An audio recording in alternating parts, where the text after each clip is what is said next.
finals day, losers quarters of VoiD versus FOW. Let's go. Thank you all so much for having me here as well. I'm happy to commentate. It's an exciting matchup, VoiD versus FOW. Even though you guys are stuck with me, I love you. In keeping in subject, 2 forward airs will bring... Whoa! Already, Freddy is needing to chill. Yeah. Well, his name is Freddy, and he is quite ready, like you just said. Ooh.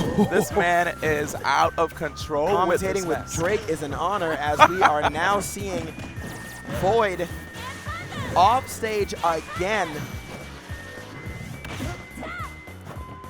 Oh, and he tries to go in with that fair approach, but I guess VoiD did not do it as late as possible. And FOW with the quickest back throw, managing to get that stock, not even a minute off of that clock as well. Smart delay right there by VoiD. You notice while he jumped in the air, just stalled a little bit using the side magnet. VoiD with a really impressive punish game with Sheik like no other, to the point where even players like Zero will actually feature a combo of VoiD's, you know, in his videos. You know, I think that he's no stranger to the Sheik matchup.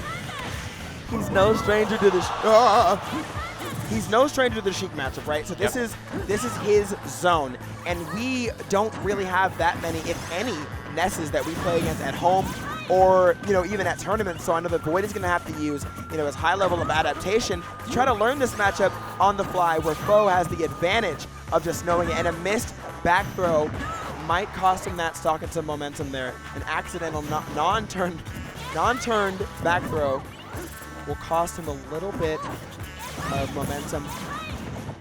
Oh, wow. And these walls of PK fire just making it really hard for VoiD to approach. What a beautiful wait that he just did after the PK fire. Forward smash will send him to the blast zone, 110% of extra credit. One back throw on either edge of the platforms is going to or. Did you notice what FOW did there? Or. He literally sat next to VoiD and just said, I'm going to wait. Keep waiting until he finally jumps out of shield, because I backed him into a corner, right? Ladies and gentlemen, whenever you back your opponent into a corner, they will flinch. Either they will roll, they will spot dodge, sometimes they'll even run off stage. Right then and there, VoiD said, I'm going to jump. And sometimes when Sheiks go for that jump, they'll try to bouncing fish to the other side of the stage. FOW didn't want to wait for that, so he back airs him immediately, taking that game. Game what? No, absolutely. I think VoiD is going to have to really think and reach deep. We know that we have another character in VoiD's arsenal, which is Fox. We might see it, I'm not sure, but we are going to go to Game 2, Final Destination, VoiD versus FOW. If you guys are just joining us, FOW took Game 1, JV 2-stock, pretty convincing. We'll see how VoiD answers back. All right, Final Destination is a pretty good decision right there by VoiD. Needles will be able to just go across the ground, making it hard for FOW to be able to just like move around on the stage. Well, stay on the ground actually. Right. And look at this. FOW is absolutely comfortable with Sheik. And I think that's kind of what makes FOW a very good player, is even though that VoiD is an innovative Sheik, a lot of great high technical options, right? Especially with the usage of the perfect pivots. Yep, extending his combos even further. Oh yeah, no, absolutely.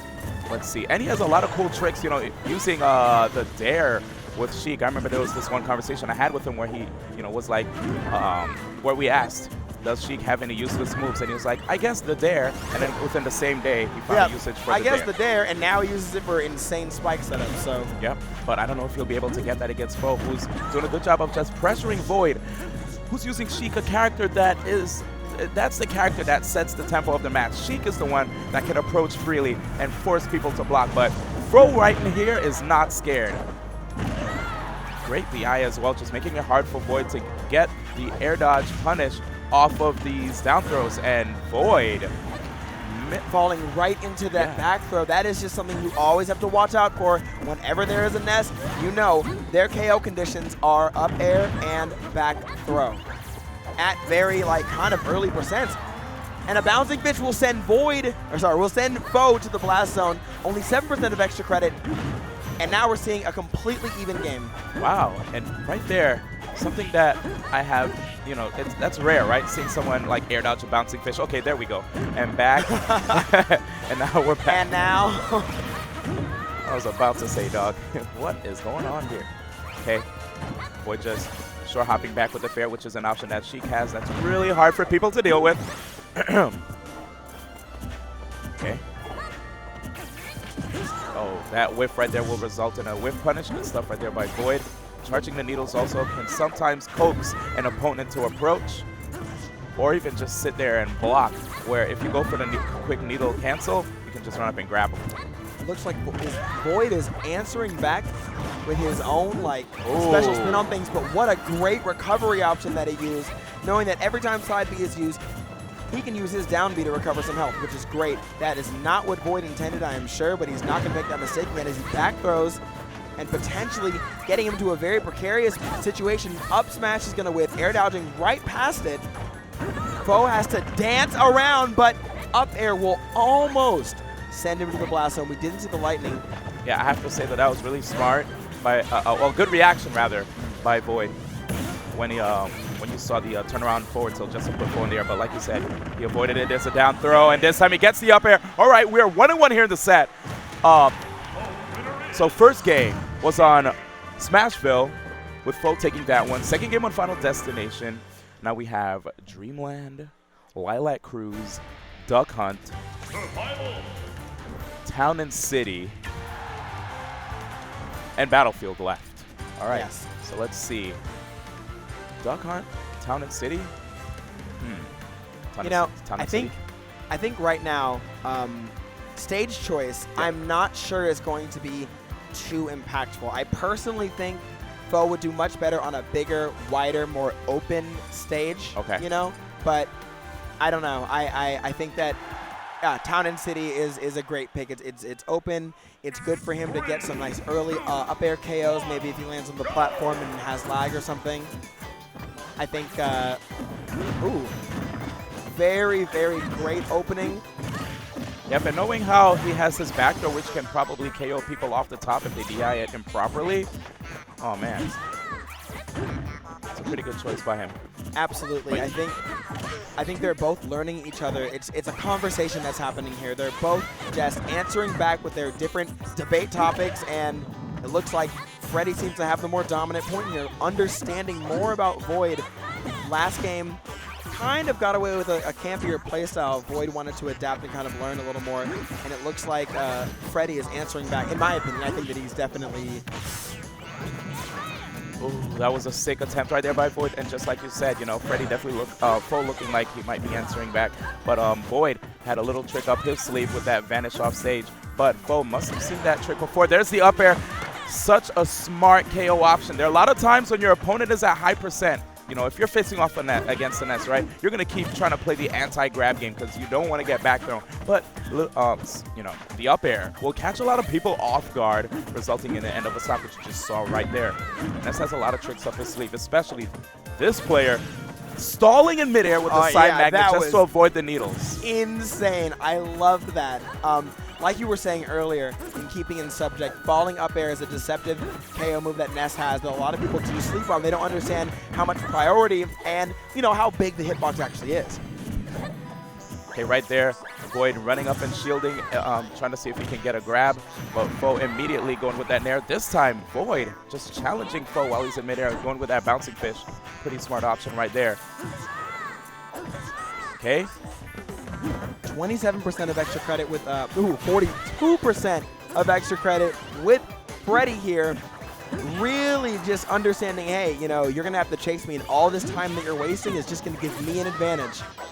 I think VoiD is trying to look for that bouncing fish opportunity like I was just about to say, and there it is. Yep, just like you said. And right now, we're back in the neutral with these players. VoiD going for the quick and simple combos. Nice. He waited for the double jump by FOW just to get another combo. Noticing how Ness's weight is different from the characters that he's usually used to comboing. He has to readjust.